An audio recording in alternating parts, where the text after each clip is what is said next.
Y como decíamos al principio, tanto Paqui como yo pertenecemos a la Escuela de Poesía y Psicoanálisis del Grupo Cero.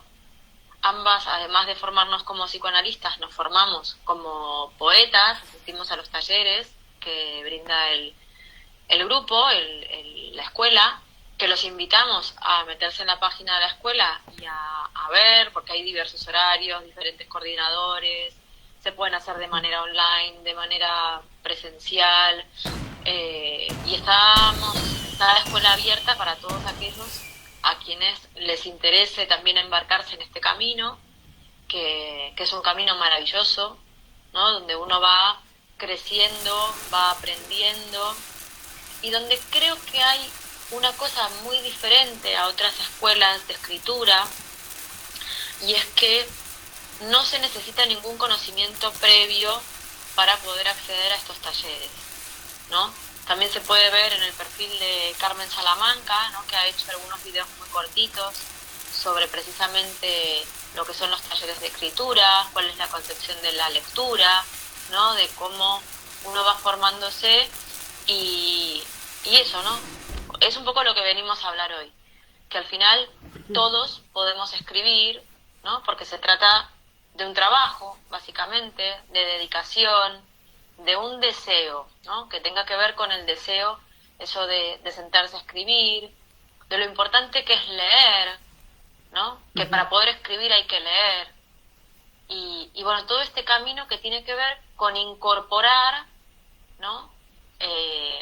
Más palabras, más significantes, poder combinar una palabra con otra, desarmarnos de concepciones como prefabricadas, ¿no? Dejar de repetir sistemáticamente cosas y vincularnos un poco con ese juego infantil que del niño, ¿no? Que juega con cualquier cosa y que cualquier cosa puede ser un cohete y que, ¿no? Que el niño sabe que eso es una caja, pero que al final está detrás de todo eso, hay muchas cosas interesantes que nos pueden servir para la vida cotidiana. Sí, poder construir nuevas combinaciones de palabras, ¿no? Es esa gran novedad que nos trae la poesía, ¿no? A través de la poesía se consiguen nuevas metáforas, ¿no? Nuevas combinaciones de palabras que precisamente me parece que tienen en común eso con el psicoanálisis, ¿no? Donde se va también a construir en uno, se va a aprender a realizar esas nuevas combinaciones de palabras, ¿no? Y que precisamente eso amplía el imaginario, ¿no? También de la persona. Sí, además de nuevas combinaciones de palabras, y esto es una percepción personal, es que uno se da cuenta de que las palabras son polisémicas, ¿no? Ujú. Y de que están dotadas de múltiples sentidos, ¿no? Que hay una definición del diccionario, lo comentamos alguna vez, creo. Hay una definición del diccionario, pero sin embargo hay unas definiciones o unas concepciones muy vinculadas a esa ideología dominante, ¿no? Que nos viene a sobredeterminar. Y que podemos encontrarle matices a las palabras y que esos matices nos van a permitir generar otros productos en nuestras vidas, ¿no? Para mí, insisto, personalmente, el más alentador o el más transformador fue el concepto de trabajo, ¿no? Que yo creo que es un concepto que está muy estigmatizado y sin embargo es un concepto enriquecedor, transformador en sí mismo. Pero todo el mundo considera que el trabajo es como un castigo, ¿no? Que ir a trabajar es algo que tiene que pesar, es algo que nos tiene que torturar, ¿no? Entonces, uno no entiende, o en general no se entiende como trabajo, aquello donde uno pone parte de uno para transformar una cosa, y que esa transformación es casi mágica, ¿no? Porque uno puede transformar esas cosas. Y eso es un trabajo. Entonces, digo, creo que la poesía nos da esa alternativa de poder pensar las cosas de otra manera, de poder agrandar esos significantes, ¿no? Que nos permiten eso, como sumar palabras. Aparte aprendemos un montón, ¿no? Cuando leemos poesía, porque incorporamos muchas palabras que desconocemos. Claro, Digo, claro. los grandes poetas, hay muchas palabras que en el lenguaje cotidiano no se manejan, ¿no? No se utilizan. Y sin embargo, cuando somos capaces de leer poetas de diferentes latitudes o de diferentes momentos históricos, uno va incorporando palabras, ¿no? Es como que van habiendo más trabajo cerebral también, ¿no? Es una gimnasia que está buena. Claro, está el imaginario universal en todos los poetas y además la cultura también, la verdadera eh, Historia. historia de los pueblos, ¿no? Está en los poetas, dicen eso de la poesía, ¿no? Que poesía Claro, y la no es, cultura. nos dice Menaza, ¿no? La poesía no son versitos bonitos, ¿no? Que poesía es la transmisión también de cómo vivieron esas sociedades, de cómo vive esa cultura, ¿no? De cómo se vive en ese momento, ¿no? Eso es lo que transmite la poesía, ¿no? De cómo Mira, se está viviendo. encontré una cita de Octavio Paz, es un fragmento de un texto bastante largo que está muy bueno, y dice Octavio Paz, ¿no? El escritor mexicano: la poesía es conocimiento, salvación, poder, abandono, operación capaz de cambiar al mundo. La actividad poética es revolucionaria por naturaleza. Ejercicio espiritual, es un método de liberación interior. La poesía revela este mundo, crea otro. Me pareció muy interesante, ¿no? Crea otro mundo, Y pues, entras en otra claro. dimensión con la poesía, ¿no? Y Vicente Alexandre dice: la pasión del conocimiento está íncita en el artista completo. Fuente de amor, fuente de conocimiento, fuente de iluminación, fuente de descubrimiento, de consuelo, de verdad. Si alguna vez la poesía no es eso, no hay nada.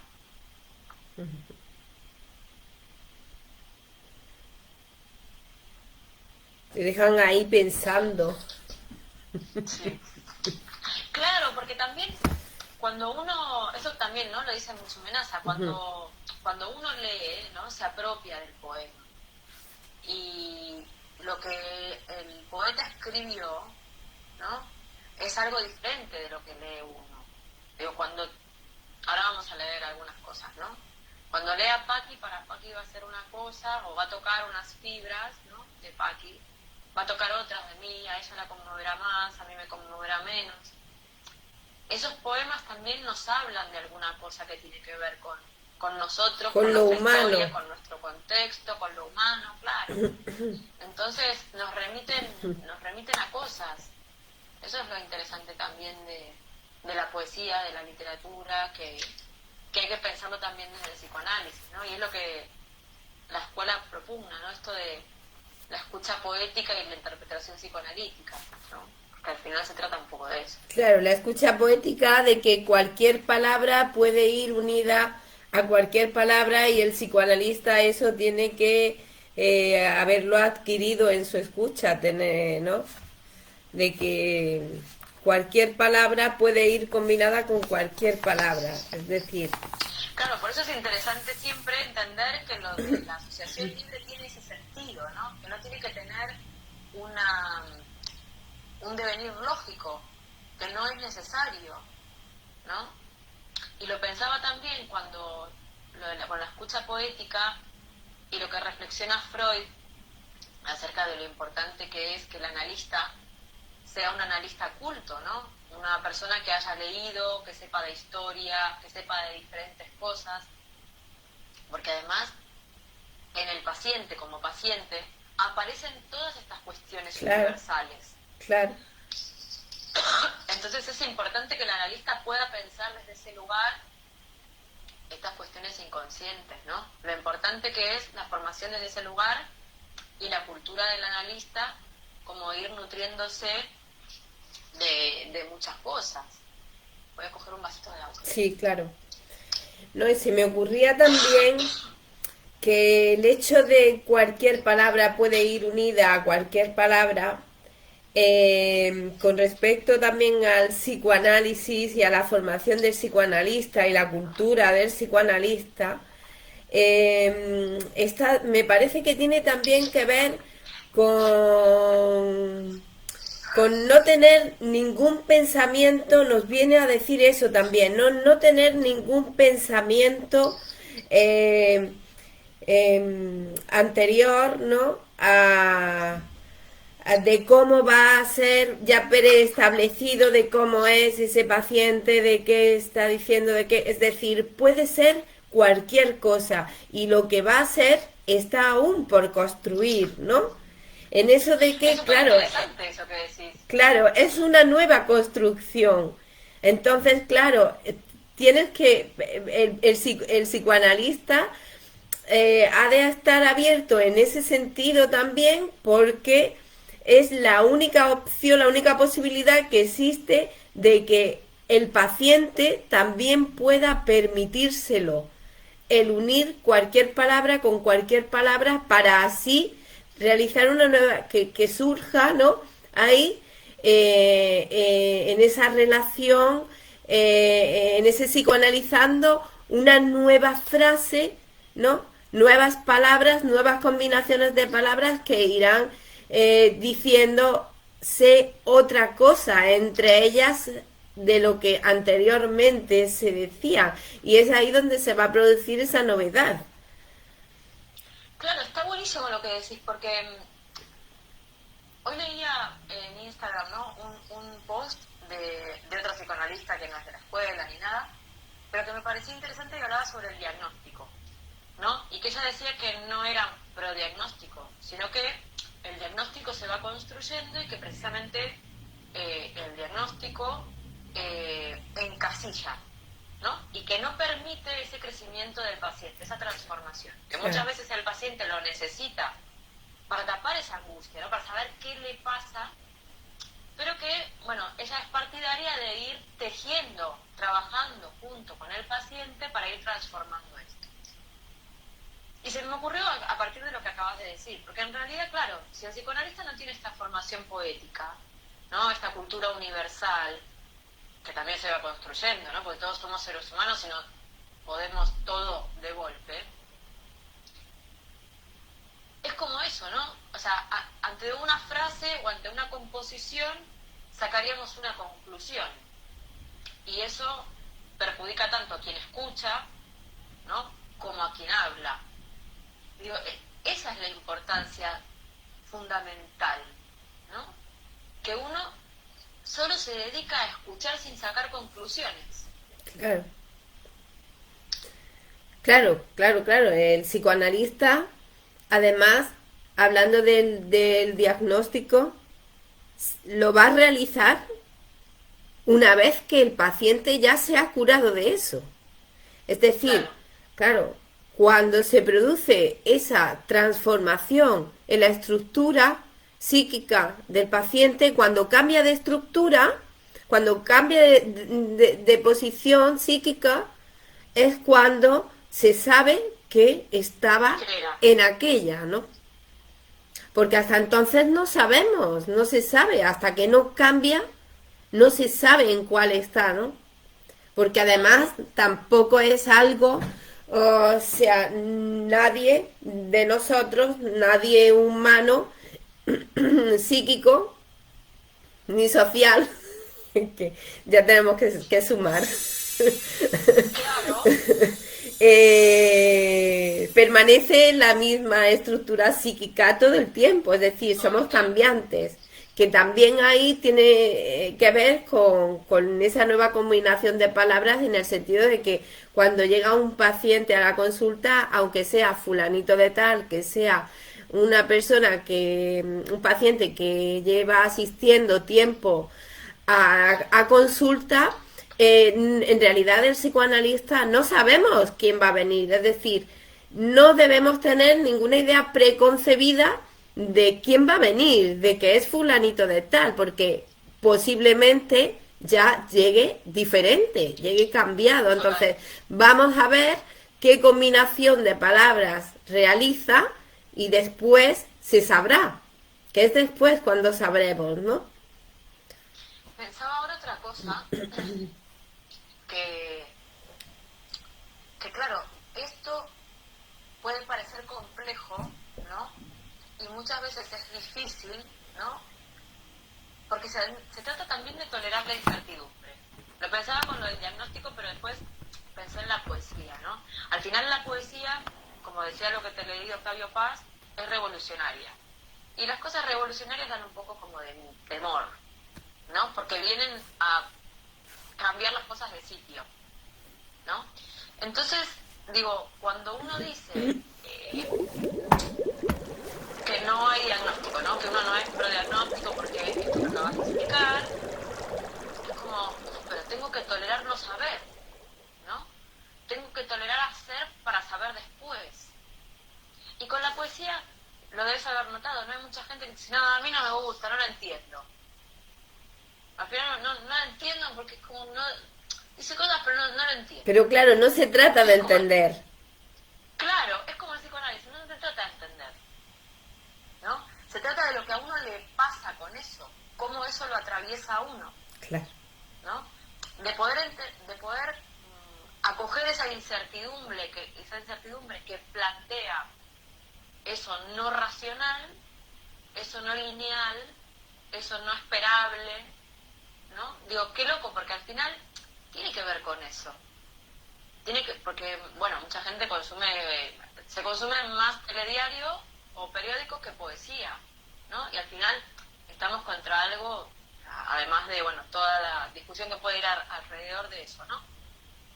Pero es la evidencia, es como, ¿no? Sin embargo, la poesía nos hace pensar, nos hace leer de una manera distinta.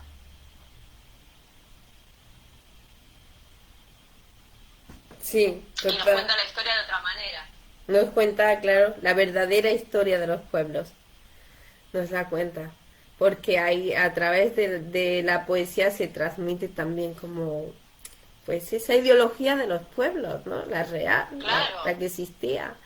La que no se puede manipular, que no está manipulada, porque a día de hoy los medios de comunicación pues sí que pueden manipular más o menos a su gusto, unos más, otros menos, unos poco, otros mucho, pero en la poesía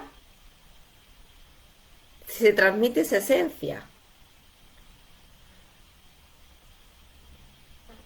Y además hay una gran variedad de poetas que si nos nutrimos de todos, ¿no? Vamos a adquirir todo ese saber. ¿Sabes qué pasa? Bueno, nos dice Menasa, lo decía en una frase que no recuerdo exactamente cómo era que la frase en sí, el aforismo, pero sí venía a decirnos que es el poema es como para la gente culta, en el sentido de que te transmite se puede transmitir para que otros no se enteren de lo que se está diciendo. Claro, hay un sentido como oculto, oculto, ¿no? Eso es, que hay ese sentido oculto, ¿no?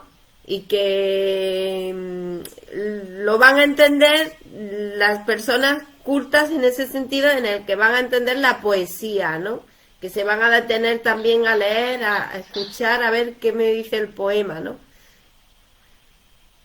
Sí, eso tiene muchas vertientes, ¿no? Porque digo, que la poesía no sea algo más masificado, ¿no? Tiene su explicación ideológica también. Pero pensaba otra cosa con respecto a lo que decís, y es, no lo podría generalizar, ¿no? Pero por lo menos algunos poetas que conozco su obra poética puede ser maravillosa independientemente de que uno esté de acuerdo o no con sus ideas políticas. No, digo, la poesía trasciende eso. Claro. Entonces, digo, uno puede pensar que fulanito de tal tiene determinadas ideas y que comulga o no, pero sin embargo, su producción poética lo trasciende. Es como decía Menaza el otro día también en un programa de Poesía más Poesía, ¿no? La poesía al final es más grande que el poeta. Claro. Y esa es la maravilla, ¿no? La poesía va a quedar ahí, y bueno, Lorca, yo qué sé, grandísimos poetas, ¿no? Que trascienden al poeta, que luego uno eso lo toma y le permite a quien lee vivir a través de eso, ¿no? Transformarse con esa poesía. Entonces, digo, es un producto de la cultura que nos sirve a todos los sujetos psíquicos y sociales para poder transformarnos, para poder crecer, y que no hace falta tampoco entenderla. No se entiende desde el plano de la lógica. Tanto no se tiene que entender que nos dice también Menaza que el poeta, cuando lee un poema suyo, para saber si es poesía, se sabe que es poesía porque cuando lo lee no sabe que es suyo, o sea, lo ha escrito, Se sorprende. está claro, le sorprende, ¿no? Lo ha escrito, sí, está firmado por el poeta, pero se sorprende de eso que ha escrito. Le viene también a sorprender al que lo escribe, ¿no? Ya que trasciende, pues eso, a su personalidad, a su persona, a su vida, no tiene nada que ver con la vida del poeta, ¿no? Sino que es algo que va más allá, la poesía. Por eso, claro, uno lee un poema, se olvida, después vienes, lo lees y dices, ¿esto quién lo ha escrito? Y lo ha escrito el poeta, ¿no? Claro. El mismo, pero eso es lo bueno. Independientemente de que luego, claro, tenga un estilo y demás, ¿no? Que ahí sí, pero en realidad es como si no se tiene que saber. No es la vida del poeta lo que se escribe. No, bueno, por eso, ¿no? De la creación, de lo fantástico, de esta cosa, ¿no? Que es poder jugar, ¿no? Tener es sublimar todo eso que pasa, ¿no? Y además tener esa capacidad para percibir lo que pasa alrededor, ¿no? Porque como bien decís, además se ve en muchos grandes poetas, ¿no? De poder leer la realidad, esa realidad social en la que como sujetos psíquicos están inmersos, ¿no?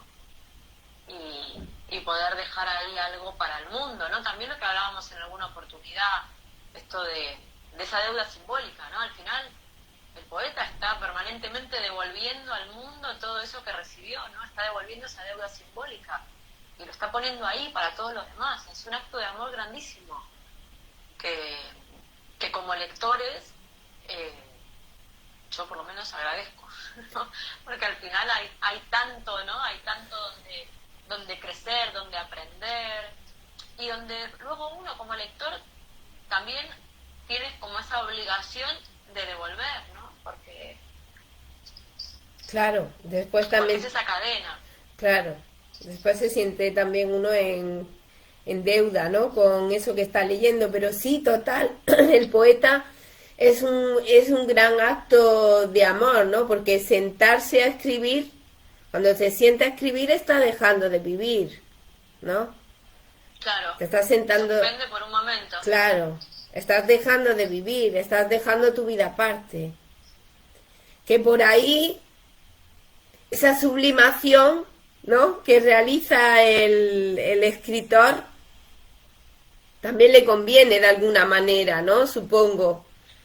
Quiero decir que no es un acto de amor, sí, pero también hay algo ahí, ¿no?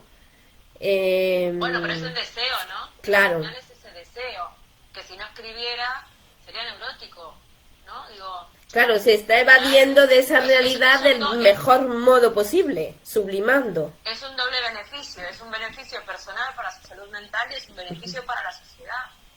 Digo, es magnífico, ¿no? Mejor eso a que enferme. Claro. Por eso Total. también es tan bueno que como sujeto, aunque no seamos Lorca, nos pongamos a escribir, Claro. ¿no? Porque además a eso se aprende. Digo, uno tiene, como muy bien dice Menaza, hay que dedicarle todos los días un rato, porque es que si no, la magia no existe. No, es el producto de un trabajo. Esto es algo que a mí, cuando comencé los talleres de poesía, también me sorprendió, ¿no? Porque se tiene el pensamiento, está muy extendido ese pensamiento de que se nace, ¿no? El poeta se nace, no se hace, ¿no? Y no, el poeta se hace, igual que todo en la vida, ¿no? Que es cuestión del trabajo, ¿no? Que eso como anteriormente has comentado, ¿no? Que nos trae, pues, el psicoanálisis también nos trae que es a través del trabajo que se puede conseguir las cosas, ¿no? Y fíjate qué gran novedad, ¿no? Existe, y el también, que esto también lo aprendí a través del psicoanálisis y de los talleres de poesía, el escribir, independientemente de cómo sea, es decir, no juzgarlo, dejarse llevar y escribir, sin juzgarse, Claro. sin querer ser Sin apresurarse claro, también, ¿no? sin querer llegar a ningún lugar tampoco, sin querer ser mejor ni peor, sin juzgarse, hacer, ir haciendo, y eso ahí es el camino, digamos, ¿no? Que ese es el camino, ¿no? Porque claro, Bueno, porque... igual sucede con otras cosas, ¿no? Con el dibujo, que se pone, yo no sé, y abandonan, ¿no? No, es que precisamente es el camino que te va a llevar a... Claro, es lo que decíamos antes, porque al final es como creer que hay una fórmula para todo el mundo igual. Y esto es como el análisis también. No hay una fórmula. Somos sujetos singulares. Nos pasan más o menos las mismas cosas a todos. Pero cómo uno se pare adelante de eso cambia. Entonces, no hay un análisis igual a otro. No hay un terapeuta igual a otro. Pero el mismo terapeuta no funciona igual con todos sus pacientes. Porque no hay una fórmula determinada. El Paqui no es igual con todos sus pacientes. Yo no soy igual con mis pacientes, porque los pacientes no son iguales entre sí. Tenemos un marco teórico desde el que nos movemos. Tenemos un conocimiento teórico desde el que nos movemos y nos seguimos formando, porque nos vamos transformando como analistas. Nos vamos transformando como aprendices de poeta. Pero, vamos transformando, y es en ese camino donde se va componiendo. Y cuando creo que uno tiene la permeabilidad de entender eso, hasta un poco de humildad, ¿no? De entender que el sujeto no es perfecto y se construye sin poder llegar nunca a esa perfección, uno se va haciendo como más sabio, me parece un poco soberbio, pero no, se va haciendo como más permeable a lo otro y va pudiendo aprender más en el intercambio con el otro. Se me quedó la frase... Si uno, sí. Digo, si uno es como vos decís, ¿no? Si uno es capaz de tolerar ese aprendizaje y no decir, yo no nací poeta, nunca voy a llegar a serlo, ¿no? Porque, no, yo no sé escribir y entonces no pruebo. ¿Qué es lo que nos limita a intentarlo? Claro, ¿Qué podemos perder? Claro. No podemos perder nada. Claro, es eso, ¿no? Se me quedó, viene a reflejarlo esto que estás diciendo, la frase de todos deseamos lo mismo, lo que nos diferencia es la forma de renunciar a eso, ¿no? Que deseamos. ¿En qué forma renunciamos a nuestro deseo? ¿Lo aceptamos, no lo aceptamos? ¿Renunciamos? ¿De qué modo renunciamos? Porque desear, todos deseamos lo mismo. Psicoanalizarnos, ¿está claro? Claro, ese es el camino. A mí me parece una cosa muy interesante. También, yo no sé escribir, empecé diciendo en los talleres. A mí no me gusta la poesía, ¿no? Y después de un tiempo empecé a leer los primeros escritos de Menaza. Dice, claro, pero este hombre no nació escribiendo. Claro. Este hombre hoy tiene 82 años y hace muchos años que escribe. Y una vez escribió su primera poesía. Desde que era un niño. Bueno, a mí me llegó más tarde, pero, ¿no? Digo, uno también tiene que entender su propio contexto.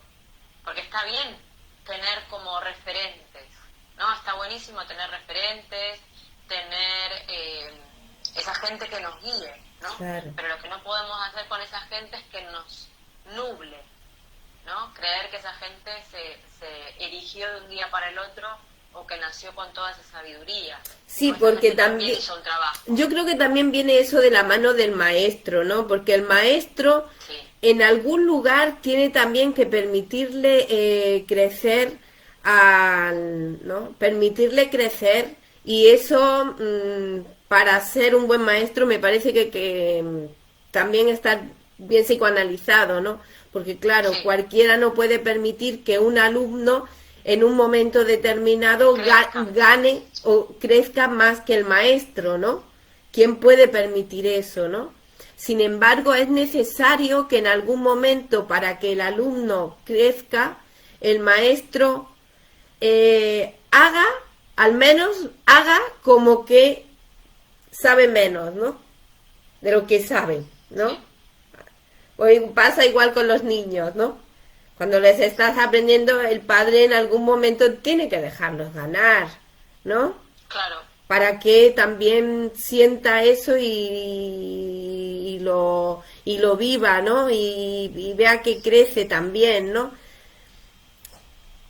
Hay que dejarles crecer, ¿no? Que a lo Hay que entender, hay que también, esa es una incertidumbre también. Digo, que el maestro o el padre y la madre hagan ese giro, ¿no? También es tolerar, eso es la tolerancia, ¿no? Es eso de poder soportar que ese otro sea otro, que no tenga nada que ver con uno y que pueda hacer su propio camino. Que es lo que más nos cuesta, creo, a los seres humanos, ¿no? Claro, cuesta mucho, en realidad de eso cuesta muchísimo, ¿no? Porque claro, cuando vemos a otro crecer más que a uno está esa ambivalencia por un Claro, lado, hay muchos sentimientos hostiles. claro, desde un lado de ese amor que deseas verlo crecer, pero también ese sentimiento hostil de que va a crecer más que yo.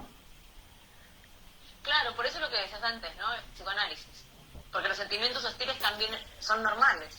Claro, Entonces lo que hay que aprender es a gestionarlos y ya, y nos pasan a todos. claro. Incluso a los más psicoanalizados. Lo que pasa es que tenemos alguna herramienta adicional, tenemos nuestra sesión determinada y podemos ir a conversarlo, ¿no? Pero Claro, que nada de lo humano me es ajeno, que aquí somos humanos todos y esos sentimientos es necesario además. Son necesarios para el ser humano también. sí, Es necesario el amor, pero también es necesaria la hostilidad, porque oye, sí, sin un poco de egoísmo, a ver quién llega viejo eso es. en la vida, ¿no? Ya. Entonces, si quieres podemos leer un poco de poesía. Dale, que sí, que se va a hacer la hora y nos pusimos acá a charlar. Sí, es que está muy interesante. Mira, si quieres arranco, que tengo Venga. un poema de Menaza que se llama Llegó la poesía y me dijo. Vale, adelante. Dice así, un sí o bien un no, me hicieron abrir nuevos caminos, abandonar caminos, hasta que topé una noche con la poesía. Me la pasaba volando de un lado para el otro, según el capricho de mis tiernas amadas que del amor no solo sabían hacer el amor. La poesía me dijo con solvencia, para vivir un hombre no necesita volar, menos aún de un lado para el otro tras su amada. Un hombre debe tener los pies a la altura de los pies, el alma al alcance de una breve caricia, el sol sobre la tierra a la hora del sol, el cuerpo y la palabra cual ríos disponibles, y a la noche algún sueño, una historia de amor. Un hombre, dijo la poesía con severidad, un hombre sabe que morirá y no le importa, sabe que muere cuando escribe y sin embargo escribe, sabe que cada amor le mata y sin embargo se enamora. Un hombre, le dije, ambiciona volar, aunque no pueda no le importa, ambiciona volar ama la ilusión de volar, sentir en ese instante que algún día un hombre, poesía, es capaz de matar, es capaz de comerse el corazón amado, quitarse de la boca con asco un beso de amor y amar de sus cautivos amantes el dinero. También una tarde cualquiera un hombre se deja acariciar por una brisa, un aire, un sentimiento lo golpea en el pecho y el pobre hombre cayendo se enamora.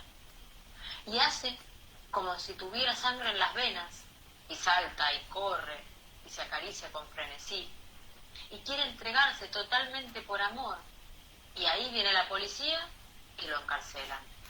¿Me sigues, poesía? Del hombre hablamos. Es capaz de morir por ideales falsos, capaz de hacer la guerra por casi nada, dejar morir su otra mitad en silencio. Se mete en el centro del volcán y lo desafía. Quiere atravesar los océanos con su cuerpo, tocar la inmensidad, el cielo con sus versos, agujerear el vientre de la montaña, la piedra. El hombre quiere llegar con sus latidos al centro desconocido de la tierra, a la vida íntima de todos sus amantes. Quiere llegar al corazón de las cosas. Y se enamora, poesía, y se pudre, como una flor al sol, cuando alguien se muere o le abandona. Bravo. Qué hermoso poema de Menaza, Miguel Óscar Menaza, y muy bien leído por Mariana. Pues Venga, te toca. voy a leer un poema que hay en el no escrito de poesía y psicoanálisis, que es de una conferencia realizada por Miguel Óscar Menaza en Buenos Aires en 1985. ¿Cuánto tiempo hace de eso? Yo tenía 4 añitos. Casi nada. A ver. Y enlaza el poema con el escrito, ¿no? Voy a leerlo. Dice: en el poder de fundar hemos sabido que lo exiliado queda también exiliado en el hombre. Lo exiliado, por lo tanto, no se puede besar. Comienza el poema. Así, nena, que vos me besaste a mí. Besaste una carne creyendo que besabas un fantasma. Tu vida, me imagino, habrá quedado comprometida en movimientos, más allá de tus pequeños deseos sexuales infantiles. Besaste en una carne la historia de otros cuerpos. Creyendo que besabas un fantasma, besaste la telaraña de un poema.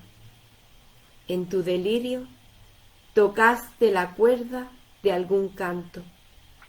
El horror, el verdadero horror, permanecer escondida en mis versos. Ser caliente metáfora de metáforas, una parábola que más que indicar un camino lo subvierta. Y soy americano, y soy de América. Mi voz es una voz americana.